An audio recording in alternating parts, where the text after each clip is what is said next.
ఎన్నికలకు ముందు ప్రతి కుటుంబానికి వారి కుటుంబ సభ్యుల పేరుతో పథకాల ద్వారా ఎంతెంత మొత్తం ఇస్తారో హామీ ఇస్తూ సంతకాలు చేసి ఇచ్చిన బాండ్లపై చంద్రబాబు ఖచ్చితంగా ప్రజలకు సమాధానం చెప్పాలని వైఎస్ఆర్సీపీ రాష్ట్ర సమన్వయకర్త సజ్జల రామకృష్ణారెడ్డి డిమాండ్ చేశారు. తాడేపల్లి వైఎస్ఆర్సీపీ కేంద్ర కార్యాలయంలో మీడియాతో మాట్లాడుతూ దీనిపై వైఎస్ఆర్సీపీ అధ్యక్షుడు వైఎస్ జగన్ ప్రశ్నిస్తే సీఎం చంద్రబాబు తాట తీస్తానంటూ మాట్లాడటాన్ని తీవ్రంగా ఖండించారు.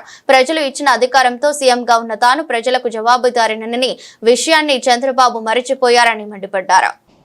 చెప్పిన హామీలు కాదు, ఇంటింటికి వెళ్ళి చెప్పారు. ఇట్ ఈజ్ లైక్ బాండ్ రాసివ్వడం. మీ ఇంట్లో ఇంతమంది, దీనికి ఇంత, సంవత్సరానికి ఇంత వస్తుంది. ఎప్పుడు నుంచి? జూన్ 24 నుంచి అన్నాక, జూన్ 24 నుంచి ఇప్పుడు 1 year అయిపోయాక ఎందుకు మీరు ఇప్పటివరకు ఇవ్వని ఇట్లా బాకీతో సహా మొత్తం పే చేయాలి కదా అనేది అడిగారు. మరి నువ్వు దానికి సమాధానం ఇస్తావా ఇవాళ?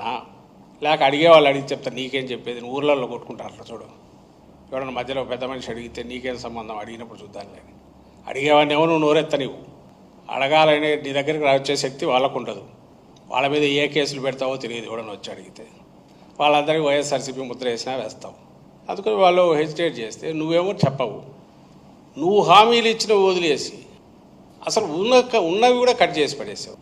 జగన్మోహన్ రెడ్డి గారు ఇస్తున్న అమ్మఒడి కానీ నీవు పేరు మార్చేదానికి తల్లికి వందనం అన్నా అది అమ్మఒడి, అది మా స్కీము, జగన్మోహన్ రెడ్డి గారి స్కీమ్, అది ఆన్గోయింగ్ స్కీమ్.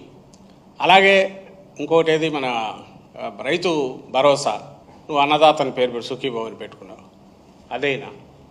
ఇవి ఆన్గోయింగ్ స్కీమ్స్. ఇవి కాక డిఫరెంట్ సెక్షన్స్కి ఇస్తున్నవన్నీ ఉన్నాయి, అవన్నీ ఎత్తేసారు ఎలాగో. సో వసతి దీవెన ఇట్లాంటివన్నీ నువ్వు ఊసెత్తట్లా, రావాల్సినవి.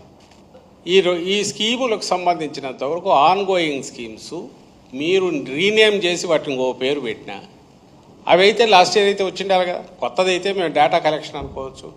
ఆన్గోయింగ్ స్కీమ్స్ 23, 24కు వచ్చి 24, 25కు నువ్వు ఆపేస్తే ఏది పెంచి ఇస్తానని చెప్పి ఇంకంతకంటే ఘోరమైన ఘరానా మోసం ఏమైనా ఉంటుందా?